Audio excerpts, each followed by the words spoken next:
민수기 13장에는요 12명의 정탐꾼 이야기가 나옵니다. 너무나도 유명한 이야기죠. 아마 모르시는 분이 이 자리에는 거의 없을 거라고 생각을 합니다. 불기둥과 구름기둥을 통해 하나님의 보호하심과 인도하심을 받으며 이스라엘 백성이 도착한 곳의 이름은 바란 광야라는 곳이었어요. 이 광야가 넓다 보니까, 굉장히 크다 보니까 우리가 지난주에 지도로 봤던 것처럼 그 광야 구석구석마다 이름이 있어요. 이제 바란 광야라는 곳에 도착을 했는데 거기에서 하나님이 모세에게 이렇게 말씀하십니다. 사람을 보내어 내가 이스라엘 자손에게 주는 가나안 땅을 정탐하게 하되 그들의 조상과 가문 각 지파 중에서 지휘관 된 자 한 사람씩 보내라. 각 지파마다 지휘관을 뽑아서 정탐꾼으로 보내라는 말씀을 하나님이 모세에게 하십니다. 가나안 땅의 상황을 미리 알 필요가 있으니 각 지파의 지도자를 한 명씩 차출하여 가나안 땅을 살피고 돌아오게 하라는 하나님의 명령입니다. 이스라엘에 12지파가 있었으니 각 지파의 수대로 12명의 정탐꾼이 차출이 됩니다. 이들은요 각 지파의 지도자들이었기 때문에 하나님에 대한 믿음이 다른 사람들보다 컸고 지혜롭고 용맹한 자들이었을 것입니다. 다른 이들에게 본이 되고 존경을 받으며 큰 영향을 미치는 자들이었을 거예요. 하나님은 이스라엘 백성들이 신뢰하는 각 지파의 지도자들을 선택하셔서 그들을 가나안 땅 정탐꾼으로 보내십니다. 모세를 비롯한 이스라엘 백성들은 하나님의 이러한 결정을 기쁨으로 반겼을 거예요. 그들이 존경하고 신뢰하는 각 지파의 지도자들이 정탐꾼으로 간다고 하니 일단 마음이 놓였겠지요. 그리고 그들이 돌아와서 하는 말은 의심 없이 그대로 믿을 수 있기 때문에 그들로부터 듣게 될 가나안 땅에 대한 이야기가 벌써 기대가 됩니다. 가슴이 설레이는 거예요. 우리 지파의 그 사람이, 그 지도자가, 그 훌륭한 사람이 우리를 위해 가나안 땅을 정탐하고 돌아온다더라. 벌써부터 흥분이 되는 거예요. 허튼 말할 사람들이 아니기 때문에 더욱 기대가 되는 거죠. 12명의 정탐꾼들 중에는 유다 지파의 갈렙과 에브라임 지파의 여호수아가 있었습니다. 나머지 10명의 정탐꾼들의 이름도 민수기 13장에 정확하게 기록되어 있지만 우리는 갈렙과 여호수아의 이름만 기억하고 있어요. 혹시 나머지 10명의 정탐꾼의 이름을 알고 계신 분이 있으신가요? 저는 몰라요. 솔직히 두 사람밖에 몰라요. 이 10명의 정탐꾼들에게는 대단히 미안한 말이지만, 죄송스러운 말이지만 그들의 이름은 솔직히 알고 싶은 마음이 없어요, 우리에게. 그리고 이 10명의 이름을 몰라도 전혀 문제될 게 없습니다. 여호수아와 갈렙만 알아도 충분하기 때문에 그래요. 그 이유는 우리 모두 잘 알고 있지요. 10명의 정탐꾼은 가나안 땅을 보고 돌아온 후 온 이스라엘 백성 앞에서 부정적인 말을 했고 갈렙과 여호수아는 긍정적인 말을 했기 때문입니다. 드디어 12명의 정탐꾼이 바란 광야에서 가나안 땅으로 출발합니다. 출발하는 그때 모세가 12명의 정탐꾼들에게 다음과 같은 지침을 하달합니다. 민수기 13장 17절에서 20절 말씀이에요. 슬라이드 넘겨주시겠어요? 네, 다음. 너희는 내뱃길로 행하여 산지로 올라가서 그 땅이 어떠한지 정탐하라. 곧 그 땅 거민이 강한지 약한지 많은지 적은지와 그들이 사는 땅이 좋은지 나쁜지와 사는 성읍이 진영인지 산성인지와 토지가 비옥한지 메마른지 나무가 있는지 없는지를 탐지하라. 담대하라. 또 그 땅의 실과를 가져오라. 12명의 정탐꾼이 가나안 땅으로 떠나기 직전 모세가 그들에게 주고 있는 이 지침에서 특별히 주목해야 하는 두 가지 지침이 있습니다. 이 두 가지 지침 모두 전체 지침의 마지막 부분에 나오는데요. 하나는 담대하라, 이고 또 하나는 그 땅의 실과를 가져오라. 과실을 가져와라. 과일을 가져오라. 이 두 가지 지침입니다. 독특한 지침이에요. 특별한 지침입니다. 모세는 12명의 정탐꾼들이 가나안 땅의 이곳저곳을 살피다 보면 가나안 이방 족속들의 강함을 보고 두려워하게 될 것을 염려하고 있습니다. 그래서 겁먹지 말고 기죽지 말고 담대하라는 지침을 마지막 부분에 내리고 있는 거예요. 주고 있는 거예요. 중요하기 때문에. 그리고 모세는 그들에게 정탐을 마치고 돌아오는 길에 빈손으로 오지 말고 가나안 땅의 실과 과일을 가져오라고 마지막으로 이런 지침을 줍니다. 그런데요, 과실을 따서 가져오라는 이 지침은 적의 눈에 들키지 말아야 할 정탐꾼들에게는 큰 부담이 될 수밖에 없습니다. 생각해 보세요.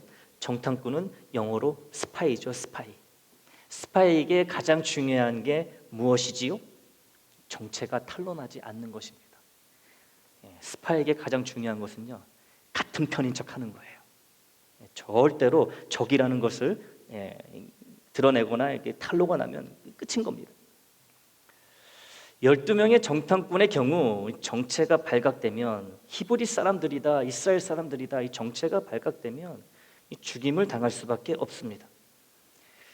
안 그래도 지금 가나안 족속들이 자꾸 자기네가 살고 있는 가나안 땅으로 살금살금 다가오는 이스라엘 족속 때문에, 이스라엘 백성 때문에 굉장히 예민해져 있고 신기가 불편해져 있는데, 이런 그들에게 이 12명의 정탐꾼이 발각이라도 되면 사단이 나는 거죠. 어떻게 살아남을 수 있겠습니까? 근데 모세가 그런 그들에게 가나안 땅의 과일을 가져오라고 명하는 것은 그들의 목숨을 위태롭게 하는 위험천만한 일입니다. 과일 몇 개 따오는 일이 위험해봤자 얼마나 위험하겠나 생각하실지도 모르겠어요. 그러나 모세가 말하는 과일의 양은 포도 한두 송이가 아니었어요. 지나가다가 슬쩍 주머니에 넣어올 수 있는 그만큼의 포도가 아니었다는 거죠. 정탐꾼들이 이스라엘 백성에게 가지고 온 포도의 양이 얼만큼이었는지를 말씀을 통해 확인할 수 있습니다. 민수기 13장 23절 24절 말씀이에요. 또 에스골 골짜기에 이르러 거기서 포도송이가 달린 가지를 베어 둘이 막대기에 깨어 메고 또 석류와 무화과를 따니라. 이스라엘 자손이 거기서 포도를 베었으므로 그곳을 에스골 골짜기라 불렀더라. 아멘. 포도송이가 달린 가지를 베어서요, 두 사람이 막대기에 깨어 앞에서 메고 뒤에서 메고 왔다라는 거예요. 굉장히 많은 포도입니다. 두 사람이 짊어지고 와야 될 만큼. 정탐꾼이라는 정체를 들키지 않고 급히 빠져나와야 하는 마당에 포도나무 가지를 베고 그걸 또 둘이서 어깨에 메고 가야 하는 상황이 되었으니 정탐꾼들 입장에서는 여간 부담이 되는 일이 아닐 수 없었겠지요. 그런데도 모세가 명한 대로 목숨을 걸고 많은 포도를 가지고 돌아옵니다. 이러한 모습만 놓고 보면 12명의 정탐꾼들은 각 지파의 지도자들답게 모세의 명령에 신실하게 순종하는 자들이었음을 알 수 있습니다. 여호수아와 갈렙뿐만 아니라 나머지 10명의 정탐꾼들에게도 우리가 본받을 만한 충성의 모습이 있었다는 것이죠. 목숨 걸고 그 많은 포도송이들을 가지채 베어가지고 들고 왔다는 거죠. 얼마나 들키기 쉽겠습니까? 근데도 했다라는 거예요. 이 12명의 정탐꾼 모두 다 훌륭한 사람들은 맞아요. 가나안 땅을 염탐하러 가는 길이요, 저기 어디 요세미티나 그랜드 캐니언으로 쉬러 가는 길처럼 여유롭고 한가진 여정이 될 수 없습니다. 발각되면 그 즉시 죽는 땅이 지금 가나안 땅이에요. 최소한 목숨을 걸고 가나안 땅으로 들어가는 자들이 바로 12명의 정탐꾼들이었던 것이죠. 그리고 모세의 지침대로 가나안 땅을 세세히 정탐한 후 발각될 위험에도 불구하고 많은 포도를 짊어지고 돌아온 자들도 바로 12명의 정탐꾼들이었습니다. 신뢰받고 존중받을 만한 이스라엘 12지파의 지도자들이 분명해 보입니다. 12명의 정탐꾼들은요, 그들이 이끄는 각 지파의 사람들을 자신들의 목숨보다 더 사랑했을 것입니다. 그러니 그들을 위해 목숨을 걸고 가나안 땅에 들어가 40일 동안이나 정탐을 할 수 있었겠지요.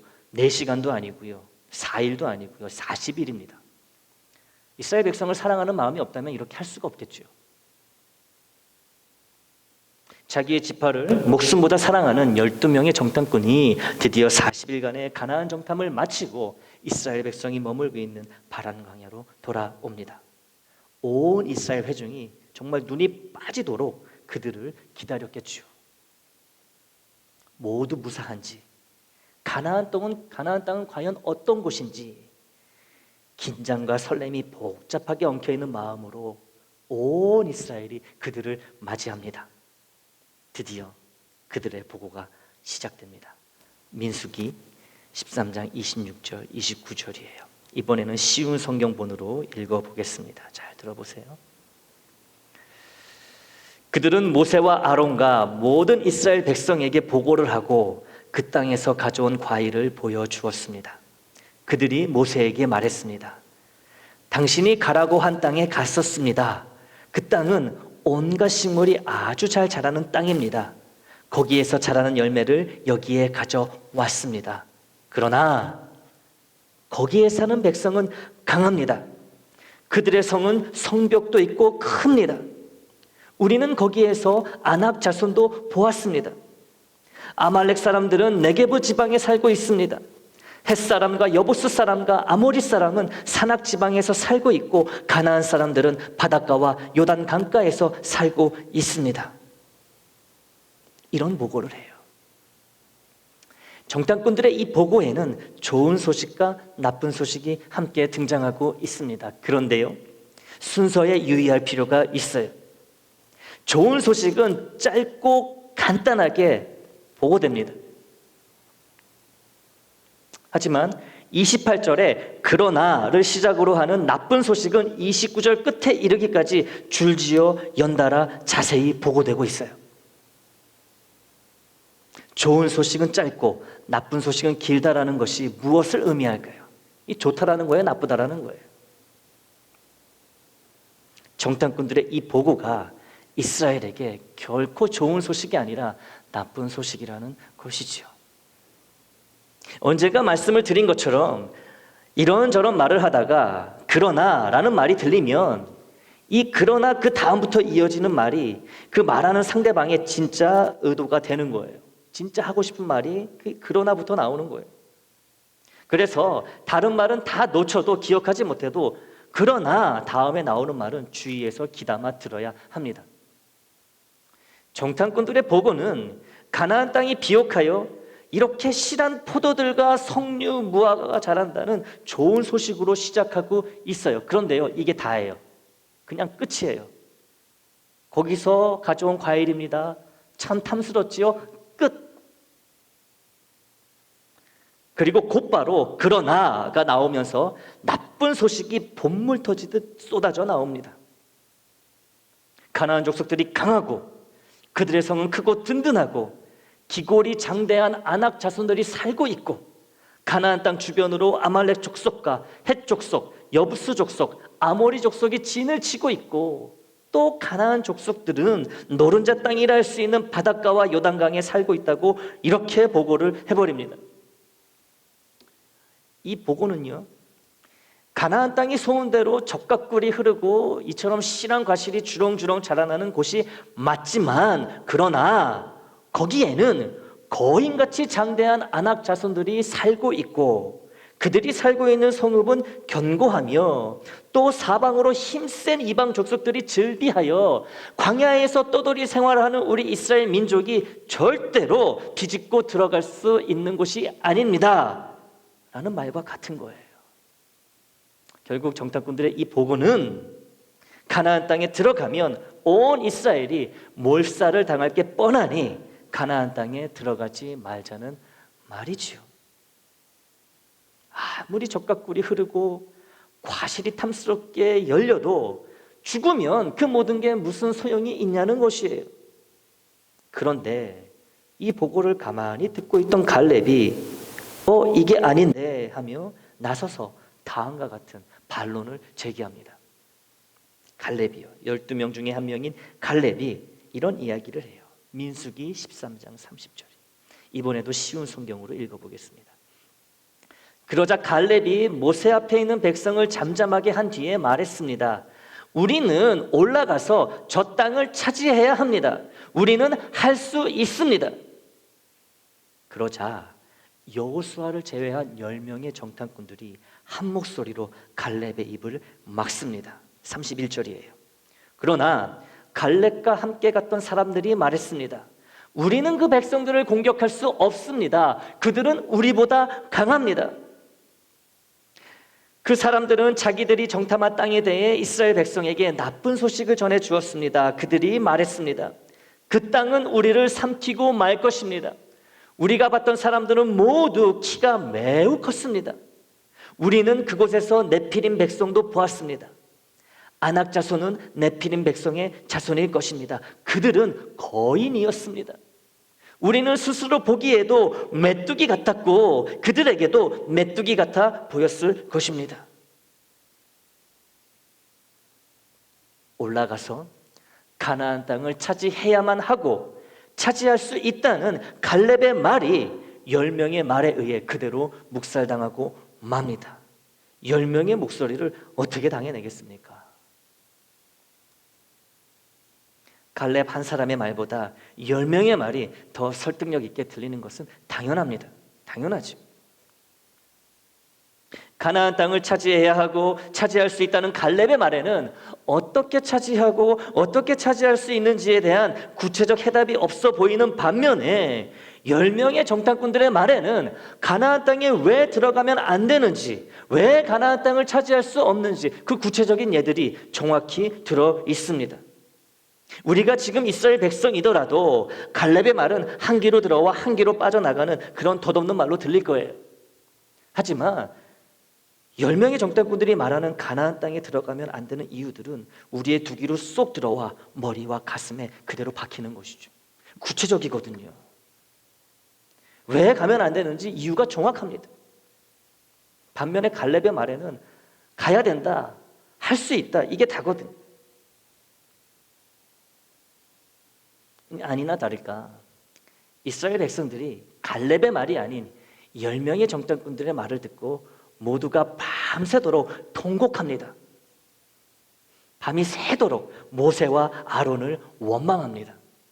그러면서 자기들이 애굽 땅에서 죽었거나 이 광야에서 벌써 죽었더라면 훨씬 좋았을 텐데 어찌하여 하나님이 자기들을 저런 무시무시한 가나안 땅으로 인도하여 자기들을 다 죽이려 하느냐고 하나님을 원망하며 또 넘지 말아야 할 선을 세게 넘어버립니다. 이 원망과 불망이 계속 자라면서 결국 하나님까지 넘어가는 거예요. 그러면서 이제는 애굽으로 돌아가는 것이 낫다는 말까지 합니다. 그냥 광야에서 이대로 살자는 것도 아니고 그냥 구름 기둥, 불 기둥, 만나 메추라기 먹으면서 그렇게 살자는 것도 아니고 애굽으로 돌아가자고 해요. 하나님을 버리는 거죠. 애굽으로 가자는 것은. 하나님의 돌보심과 인도하심이 아직도 그들의 눈에 생생하게 불기둥과 구름기둥으로 그리고 만나와 메추라기로 그렇게 생생하게 분명히 나타나 있는데 억압과 핍박의 노예 상태로 바로의 노예로 돌아가는 것이 낫다고 합니다. 서로에게 말하기를 모세는 자기들을 애굽으로 절대 데려가지 않을 테니 다른 지도자를 세워서 애굽으로 돌아가자는 이런 말까지 합니다. 하나님을 버리니 당연히 모세도 버리는 거죠. 하나님의 사람도. 이때 12명의 정탐꾼 중 하나인 여호수아가 이스라엘 회중 앞에 섭니다. 갈렙도 이런 여호수아 옆에 함께 섭니다. 여호수아와 갈렙의 말을 들어보겠습니다. 오늘 본문이지요. 민수기 14장 7절 9절입니다. 쉬운 성경입니다. 그들이 모든 이스라엘 백성에게 말했습니다. 여기서 그들은 여호수아와 갈렙이에요. 우리가 정탐하러 갔던 땅은 매우 좋은 곳입니다. 여호와께서 우리에게 자비를 베푸신다면 우리를 그 땅으로 인도하실 것입니다. 젖과 꿀이 넘쳐 흐를 만큼 비옥한 그 땅을 우리에게 주실 것입니다. 여호와를 배반하지 마십시오. 그 땅의 백성을 두려워하지 마십시오. 그들은 우리의 밥이나 마찬가지입니다. 그들에게는 방벽이 없지만 우리에게는 여호와가 계십니다. 그들을 두려워하지 마십시오. 아멘. 아멘. 여호수아와 갈렙의 지금 이 말은요, 이스라엘 백성에게 사실 새로운 말이 아니에요. 조금 더 자세할 뿐 앞서 갈렙이 했던 말과 똑같은 말이기 때문에 그래요. 갈렙이 처음에 했던 말은 이랬지요. 우리는 올라가서 저 땅을 차지해야 합니다. 우리는 할 수 있습니다. 가나안 땅을 차지해야 한다는 갈렙의 말에는 하나님이 가나안 땅을 차지하라고 명령하셨기 때문에 그 명령에 순종하여 가나안 땅을 차지하러 가야 한다는 순종의 결단과 하나님이 아브라함의 자손인 우리에게 가나안 땅을 주시기로 약속하셨기 때문에 하나님의 도우심으로 무슨 일이 있어도 가나안 땅을 차지할 수밖에 없다는 믿음이 담겨 있는 말이에요. 그런데 워낙 짧다 보니까 갈렙의 말이 이 말을 이스라엘 백성들이 깨닫지 못하고 하나님에 대한 순종과 믿음이 전혀 담겨 있지 않은 10명의 정탐꾼들의 말에 마음이 홀라당 빼앗겨 애굽으로 돌아가자며 하나님을 배반하고 있습니다. 근데 이런 그들에게 이번엔 여호수아가 갈렙과 더불어 함께 자세히 하나님을 향한 순종과 믿음에 대해 전하고 있어요. 그 이후의 긴 이야기를 각설하고 결론만 보자면 결국 10명의 정탐꾼들은 불순종과 불신앙으로 인해 하나님으로부터 죽임을 당합니다. 출애굽 1세대 이스라엘 백성들은 가나안 땅에 들어가지 못하고 광야에서 다 죽게 됩니다. 광야에서 태어난 출애굽 2세대 백성들만이 가나안 땅에 들어가게 돼요. 단 출애굽 1세대 중 단 2사람만이 가나안 땅에 들어갑니다. 바로 여호수아와 갈렙입니다. 후에 여호수아와 갈렙은 광야에서 태어난 출애굽 2세대들을 이끌고 가나안 땅에 들어가 하나님의 약속이 성취되는 그 중심에 서 있게 되는 축복을 받게 됩니다. 사랑하는 애장가족 여러분, 지난주 설교에서 우리는 광야이건 가나안 땅이건 어디에 사느냐가 중요한 것이 아니라 누구와 함께 살아가고 있느냐가 중요하다는 말씀을 나누었습니다. 하나님과 함께 하는가, 하나님과 함께하지 않는가가 중요하지, 척박한 광야에서의 삶은 무조건 나쁘고 풍족한 가나안 땅에서의 삶은 무조건 좋은 것이라고 생각하지 말아야 한다는 것이지요. 하나님과 함께하는 삶이면 광야에서도 행복하고, 하나님과 함께하지 않으면 모든 것에 부족함이 없는 가나안 땅에서도 불행하기 때문입니다. 이 땅을 살아가는 우리의 목적은 광야에서 벗어나 젖과 꿀이 흐르는 가나안 땅에 들어가는 것이 아니에요. 여러분, 이걸 잘 알아야 돼요. 다시 말씀드립니다. 가나안 땅에 들어가는 게 우리의 목적이 아니에요. 이스라엘 백성이 애굽에서 나와 광야 생활을 한 뒤 가나안 땅에 들어간 출애굽 사건의 목적은 예수 잘 믿으면 배 두둥기며 잘 먹고 잘 사는 가나안 땅에서의 삶을 살아갈 수 있다는 것을 보여주기 위함이 절대로 아닙니다. 예수 잘 믿으면 잘 먹고 잘 산다는 것이 아니에요.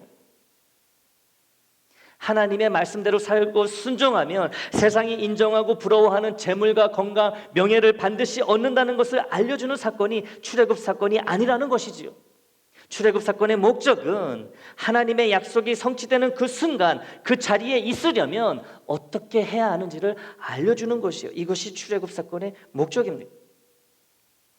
그렇기에 출애굽 사건의 절정은 요단강을 건너 가나안 땅에 첫 발을 들여놓는 그 순간이 절대로 아닙니다.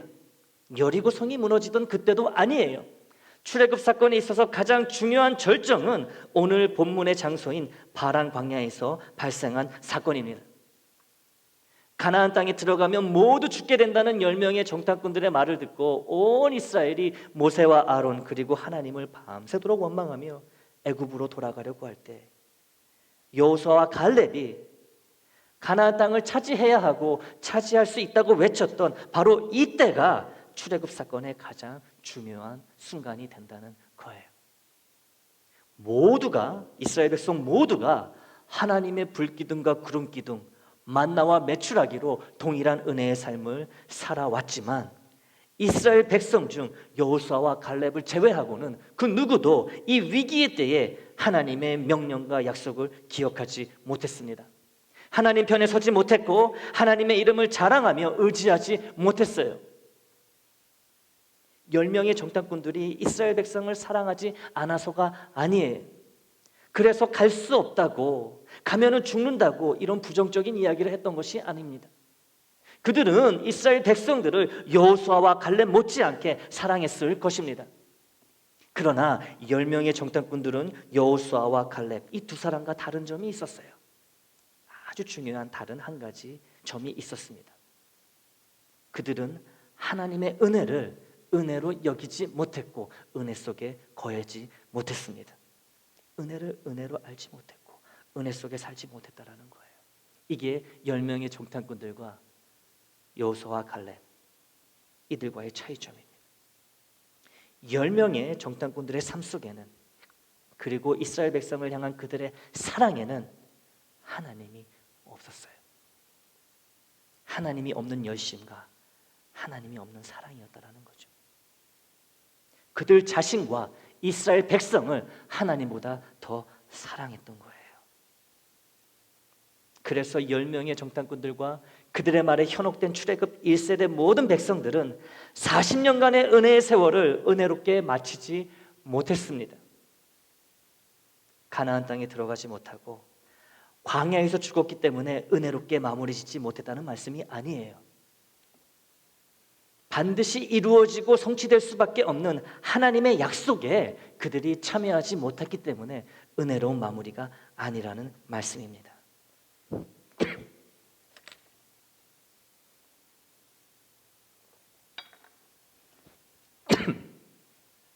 40년간 변함없이 하나님의 사랑을 받은 그들이었습니다. 은혜로 시작한 출애굽 여정이었어요. 그러나 은혜로 마치지 못했습니다. 매일 불기둥과 구름기둥 가운데 있었지만 끼니 때마다 만나와 메추라기를 배불리 먹었지만 그들의 마음과 산 가운데에 하나님이 없었기 때문이에요. 하나님은 불기둥과 구름기둥 그리고 만나와 메추라기로 늘 그들과 함께 하시고 하나님의 마음을 늘 그들 가운데 두셨지만 그들은 몸으로만 하나님과 함께 했을 뿐 마음으로는 하나님과 함께하지 않았습니다. 뒤어 죽을 것 같은 한낮의 뜨거움을 피하기 위해 하나님의 구름기둥 아래 머물고 얼어 죽을 것 같은 한밤의 추위를 피하기 위해 하나님의 불기둥 곁에 머무르며 또 굶어 죽지 않기 위해 하나님의 만나와 메추라기를 먹으며 그렇게 40년간 하나님과 가까이 있었으면서 그렇게 언제나 늘 하나님의 은혜를 잊고 살았던 그들이었지만 그들에게 불기둥과 구름기둥, 만나와 메추라기는 더 이상 은혜가 아니었습니다. 당연한 것이었어요. 당연하다고 생각하면 은혜는 더 이상 은혜가 아니게 됩니다. 감사가 사라지기 때문에 그래요. 당연한 걸 누가 감사합니까? 이스라엘 백성들은 출애굽 처음 몇 달간은 구름기둥, 불기둥을 보며 하나님의 보호하심과 놀라우신 능력에 감사했을 것입니다. 처음에는 하늘에서 내리는 만나와 메추라기를 보며 하나님의 돌봐주심에 영광을 돌렸을 거예요. 그러나 이러한 일들이 1년, 2년, 10년, 20년, 30년 시간이 지날수록 식상하고 당연한 것이 되어버렸다라는 거예요. 하나님께 순종하든 순종하지 않든 항상 그들 곁에 있는 불기둥과 구름기둥, 만나와 메추라기를 보면서 아무런 감사도 은혜도 기쁨도 느끼지 못하게 되었다는 것이지요. 출애굽한 이스라엘 백성들만 그런 것이 아니에요. 우리 역시 변함없는 은혜를 오랜 시간 한결같이 받다 보면 날마다 새 노래로 하나님께 감사와 영광을 올려드리기보단 받은 은혜가 일상의 시시하고 고루한 부분이 되어버려 은혜 가운데 살고 있지만 은혜를 모르게 되고 하나님을 찾지 않게 되며 결국 하나님을 의지하지 않게 된다는 것이죠. 40년을 하루도 거르지 않으시고 불기둥과 구름기둥을 이스라엘 백성 곁에 세워두시고 하루도 굶는 날이 없도록 만나와 메추라기를 내어주신 하나님의 그 변함없으신 사랑과 능력과 은혜가 낮이면 당연히 있는 구름기둥, 밤이면 당연히 있는 불기둥, 끼니 때마다 당연히 먹을 수 있는 아무런 감동이 없는 만나와 메추라기가 되어버렸다는 것이에요. 은혜가 당연한 것이 될 때 은혜 속에 살지라도 은혜의 무감각한 삶을 살아가고 하나님을 기억하지 않고 의지하지 않는 불순종의 삶을 살아갈 수밖에 없게 되는 거예요. 은혜가 은혜인지 모르고 살면 바란 광야의 패역한 이스라엘 백성의 모습이 우리의 모습이 될 수밖에 없다는 것이죠. 이스라엘 백성들은 바란 광야에서도 불과 구름 기둥의 은혜, 불기둥과 구름 기둥의 은혜, 만나와 메추라기의 은혜 가운데 있었지만 이것들을 하나님의 크신 은혜로 여기지 않았습니다. 하나님이 분명 그들과 함께 하신다는 증거를 보여주고 계신데도 정작 그들은 하나님과 함께하지 않았던 거예요. 하나님과 함께하지 않으니 하나님 편에 서서 하나님을 바라보지 못하고 하나님의 이름을 의지하지 못합니다. 하나님의 은혜와 능력 그 한가운데 서 있으면서도 가나안 땅이 아닌 애굽 땅으로 돌아가자는 반역과 배신의 모습을 보이게 됩니다. 각 지파에 존경받는 지도자들 12명 중 10명 역시 40년간 단 한 번도 끊긴 적 없는 하나님의 은혜와 능력을 당연한 것으로 여기게 되었고 하나님의 은혜와 능력에 무감각해지고 말았던 거예요. 하나님의 은혜와 능력이 당연한 것, 하찮고 따분한 것이 되어버리면 하나님이 보이지 않게 됩니다. 가나안 땅을 주시겠다는 하나님의 그 확실한 약속도 보이지 않게 되는 거예요. 그 대신 가나안 땅에 대한 두려움과 공포가 보이기 시작합니다. 은혜를 은혜로 고백하지도 인정하지도 않게 되면 하나님의 능력과 약속을 의지하지도 믿지도 않게 된다는 것이에요. 하나님이 주시는 평안 속에 사는 대신 세상이 주는 두려움과 공포와 근심과 걱정 속에 살게 된다는 거예요. 계속해서 특별한 은혜를 간구하는 것보다 중요한 것은 어쩌면 이미 받은 은혜를, 오래된 은혜를 여전히 은혜로 알고 그 은혜 가운데 사는 것입니다. 그러면 세상이 아닌 하나님이 보이게 되고 세상의 축복이 아닌 하나님의 축복을 사모하게 되고 세상이 주는 두려움이 아닌 하나님이 주시는 평안에 거하게 되고 세상의 거짓 약속이 아닌 하나님의 참된 약속을 붙들며 하나님의 약속이 반드시 이루어질 것을 믿게 됩니다. 모든 이스라엘 백성 중 여호수아와 갈렙만이 40년간 지속된 하나님의 불기둥과 구름기둥, 만나와 메추라기를 당연한 것, 새로울 게 없는 지루한 일상의 것으로 변질시키지 않고 한결같고 늘 새로운 하나님의 은혜와 능력으로 보았던 것이에요. 이 두 사람만이 은혜를 은혜로 알고 40년의 그 깊은 은혜를 하나님의 능력으로 알고 그 은혜 가운데 살았다는 것이죠. 그렇더니 10명이 보는 것과 다른 것을 보는 거예요. 10명은 가나안 땅의 두려움을 보지만 여호수아와 갈렙은 은혜 가운데 거했던 자들이기 때문에 은혜를 은혜로 알았던 자이기 때문에 하나님을 보게 됐다는 거죠.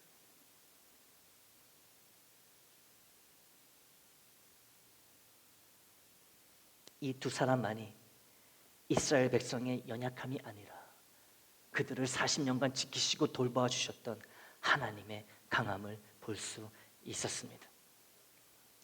다른 모든 이스라엘 백성들은 가나안 땅의 두려움을 보았기 때문에 자신들이 메뚜기처럼 하찮게 보였지만 여호수아와 갈렙은 하나님의 은혜와 능력 그리고 약속을 보았기 때문에 가나안 땅이 밥으로 보였던 거예요. 은혜를 은혜로 알고 은혜의 삶을 살았던 이 두 사람마저 없었다면 이스라엘은요, 출애굽 1세대, 2세대 구분 없이 모두 광야에서 죽음을 맞이하고 하나님은 다른 민족을 일으켜서 하나님의 약속을 성취하셨을 것입니다. 사랑하는 애장교회 여러분, 출애굽 사건의 본질은요, 고생 끝에 낙이 오듯이 예수를 무조건 믿고 무조건 순종하면 광야 같은 삶이 가나안 땅과 같은 삶으로 변한다는 것이 절대로 아닙니다. 우리가 예수를 믿어야 하는 이유가 가나안 땅에 들어가는 것이 아니라는 것이죠. 가나안이 아무리 좋아봤자 우리의 본향이 아니에요. 우리의 본향은 하늘나라잖아요. 하늘나라잖아요. 가나안 땅에 들어간 이스라엘 백성에게 얼마나 큰 비극들이 있었는지를 생각해 볼 때 가나안 땅은 절대로 우리의 최종 목적지가 되어서는 안 됩니다. 아니에요. 출애굽의 본질과 우리 신앙생활의 목적은 광야이건 가나안 땅이건 오랜 시간 한결같이 주어지는 하나님의 이 크신 은혜를 지겨워하거나 당연한 것으로 여기지 않는 것입니다. 동시에 모든 은혜를 끝까지 은혜로 알고 감사하며 그 은혜 가운데 사는 것이 우리의 삶의 목적이 되어야 한다는 것이죠. 그러면 세상의 유혹을 이길 수 있는 하나님의 약속이 보이는 거예요. 세상의 두려움을 무너뜨리는 하나님의 능력이 보이게 되는 거예요. 광야이건 가나안 땅이건 은혜 가운데 담대하게 살아갈 수 있게 된다는 것이지요. 구원의 은혜를 받은 지 너무 오래되어 구원의 은혜가 더 이상 은혜가 아니라 당연하고 오래된 옛일이 되어 버리셨는지요.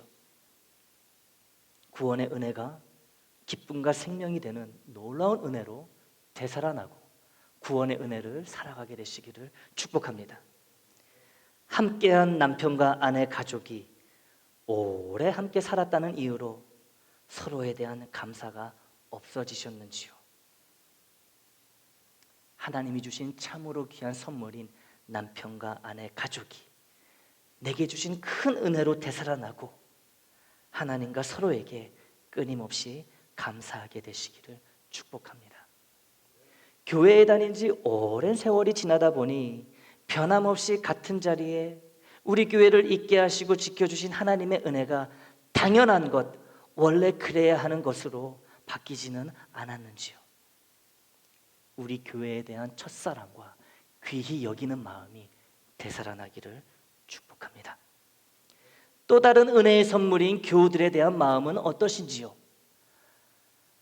그 얼굴이 맨날 그 얼굴이고 식상한 얼굴이라 나와 우리 교회에 주신 귀한 은혜의 선물로 여겨지지 않는다면 다시금 귀하게 여기는 마음이 되살아나기를 축복합니다. 옆에 분을 보며 이렇게 고백해 보시기 바랍니다. 당신 때문에, 따라해 보세요. 서로를 보시면서 당신 때문에 나와 우리 교회가 행복합니다. 당신은 주님이 주신 귀한 은혜의 선물입니다. 아멘. 하나님의 은혜는요, 늘 우리 곁에 있어요. 멀리서 찾지 마세요. 행복은 멀리 있지 않다고 하잖아요. 은혜도 마찬가지. 하나님의 은혜는 더 가까이 있어요. 늘 우리와 함께 있어요. 그러나 모두가 그 은혜를 은혜로 알고 은혜 가운데 살아가는 것은 아니에요. 12명의 정탐꾼 사건을 통해서 우리는 확인했습니다. 은혜를 은혜로 알고 은혜 가운데 살아갈 수 있도록 사모하며 간구하십시오. 그러면 하나님의 약속과 능력을 보게 되고 신뢰하게 되는 축복이 우리의 것이 될 줄 믿습니다. 우리가 광야에 있는지 가나안 땅에 있는지 이것이 중요한 것이 아니라 어디에 있든 우리가 은혜를 은혜로 알고 은혜 가운데 살아가는 것이 중요하다는 말씀을 다시 전해드립니다. 그래야 하나님의 약속의 자녀답게 세상을 담대히 승리하며 살아갈 수 있기 때문입니다. 여호수아와 갈렙처럼 오래된 일상의 은혜일수록 그 은혜됨을 잃지 말고 그 은혜 속에 살아감으로써 세상의 두려움이 아닌 하나님의 평안을 바라보며 세상의 거짓 유혹이 아닌 하나님의 약속을 끝까지 믿고 신뢰하게 되는 저와 여러분이 되길 주님의 이름으로 축원합니다.